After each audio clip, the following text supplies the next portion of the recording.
Hi guys, আমরা আপনাদের মাঝে একটা ভিডিও নিয়ে আসছি। যদিও ভিডিও করার এক্সপিরিয়েন্স আমাদের আগে থেকে একটুও নাই, বাট এটা এমনই একটা ভিডিও যা দেওয়াটা খুবই দরকার আর প্রয়োজনবোধ মনে করছে দেখে আমরা এই ভিডিওটা আপনাদের মাঝে দিচ্ছি। তো কথা হচ্ছে যে আমরা বর্তমান কম বেশি সবাই জানি যে বাজারে কিছু ডিম পাওয়া যায়, অর্থাৎ যেটাকে আমরা চায়না ডিম হিসেবে চিনি। অ্যাকচুয়ালি এটা আর্টিফিশিয়াল ডিম। আমরা আপনাদেরকে জানতে চাচ্ছি যে এটা আসলে কিভাবে তৈরি হয় বা এটা চেনার উপায় কি। এটা চেনার উপায় হচ্ছে যে আমরা সাধারণ চোখে, খোলা চোখে এটা দেখে বুঝতে পারবো না যে এটা আসলেই কি আসল কিনা চায় না। তো আমরা দেখাচ্ছি যে ডিমটা দেখলে বুঝতে পারবেন। আমাদের যে অরিজিনাল ব্রয়লার ডিম অর্থাৎ মুরগির ডিমের স্ট্রাকচার কিন্তু সাধারণত এরকম হয় না। আপনি হয়তো দেখতে পারবেন যে এখানে স্ট্রাকচারটা এরকম হয় না, এটা একদমই মিশে গেছে। বাট আমাদের যে অরিজিনাল ডিম, ওই ডিমটা এইভাবে হয় না, সাধারণত এইভাবে হয় না। আপনার কিছু খোসা খোসা বা কীরকম একটা কাটার মতো থাকেই। তো যাই হোক, আমরা যদি ডিম কম বেশি দেখে থাকি বা আগে যদি আমরা অরিজিনাল ডিমের সাথে এই ডিমটা তুলনা করতে যাই, তাহলে অনেকটাই সম্ভব যে বুঝতে পারার জন্য। তো আমরা দেখছি যে এই ডিমটা ভাঙলে আমরা কীভাবে চিনবো। তো আপনাদেরকে এতক্ষণ বললাম যে উপর থেকে চেনার উপায়টা। তো এখন আমরা ডিমটা ভাঙবো, ভেঙে ভিতরে কেমন কি হবে সেটা আমরা দেখিয়ে দিচ্ছি। দেখেন, আমি কিন্তু এই ডিমটা খুব জোরেই এটাতে টাচ করছি, বাট ডিমটা কিন্তু যদি আমাদের অরিজিনাল ডিম হতো তাহলে খুব সহজে এটা ভেঙে যেত। আর দেখেন, এটা সাউন্ডও কিন্তু একদম প্লাস্টিকের মতো দেখাচ্ছে। যে এটা আমরা যে এটাতে টাচ করতেছি, এটা সাউন্ড কিন্তু আপনি একটা প্লাস্টিকের বোতলে যেরকম টাচ করলে যেরকম একটা সাউন্ড আসবে, ঠিক সেরকম একটা সাউন্ড আসতেছে।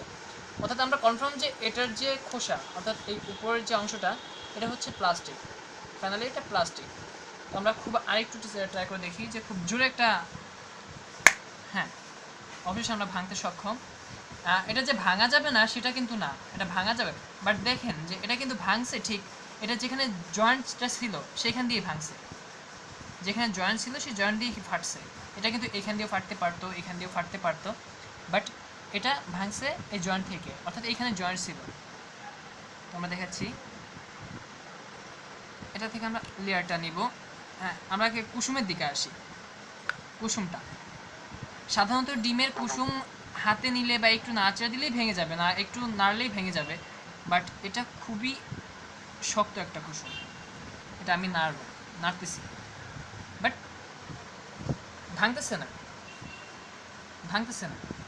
অরিজিনাল ডিমের কুসুম হলে কিন্তু এটা খুব তাড়াতাড়ি ভেঙে যেত, বা এতক্ষণ আমার হাতের মধ্যে থাকার কথা ছিল না। আমি কিন্তু খুব জোরে এখানে রাখতেছি। দেখেন, কোনোভাবেই এটা ভাঙতেছে না। ভাঙতে এটা অ্যাকচুয়ালি শক্ত। আর এটার কারণ হচ্ছে এর উপরে একটা প্লাস্টিকের পর্দা আছে যেটাকে এটা প্রোটেক্ট করে, যে যার জন্য এটা এত শক্ত থাকে। আর এটা শক্ত করার এই কারণ, যখন এর উপরে লেয়ারটা দেওয়া হয়, লেয়ারের উপরে এই খোসাটা দেওয়া হয়, যাতে তখন খুব তাড়াতাড়ি ভেঙে না যায়। এই জন্য এর উপরে একটা প্লাস্টিকের আবরণ দেওয়া আছে, যার জন্য এটা এতটা শক্ত। দেখেন, আমি এটা নিয়ে টেনিস বলের মতো খেলতেছি, বাট এটা ভাঙতেছে না। অরিজিনাল কুসুম হলে কিন্তু এটা এতক্ষণে ভেঙে যেত, বাট এটা ভাঙতেছে না কুসুম। আমরা দেখতেছি যে লেয়ারটা,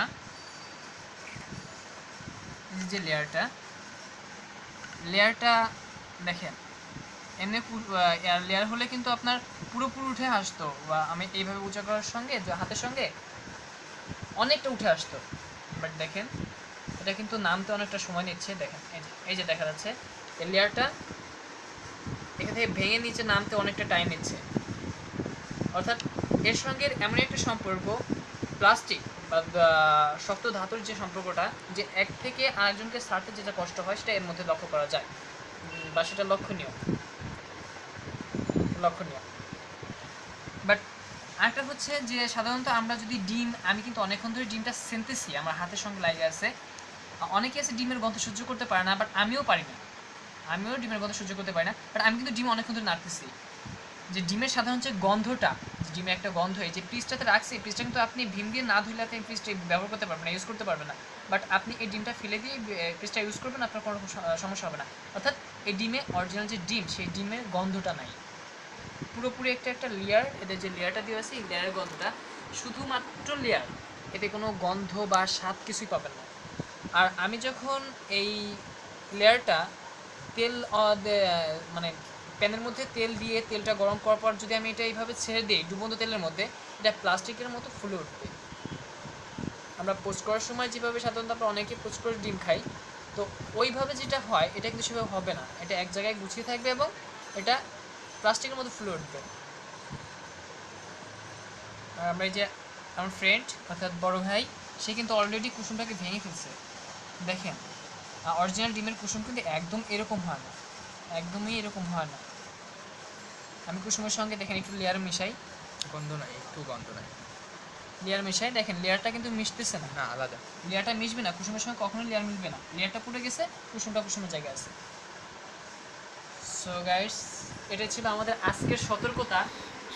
আমরা আপনাদের মাঝে এটা দিতে পারে কতটুকু আপনাদের সতর্ক করতে পারছি জানি না, বাট আমরা আশা করব যে বাজার থেকে যখন আপনারা ডিমটা কিনবেন, ডিমটা কেনার সময় একটু দেখে কিনবেন যে আসলে দোকানদার আপনাকে অরিজিনাল ডিম দিচ্ছে কিনা।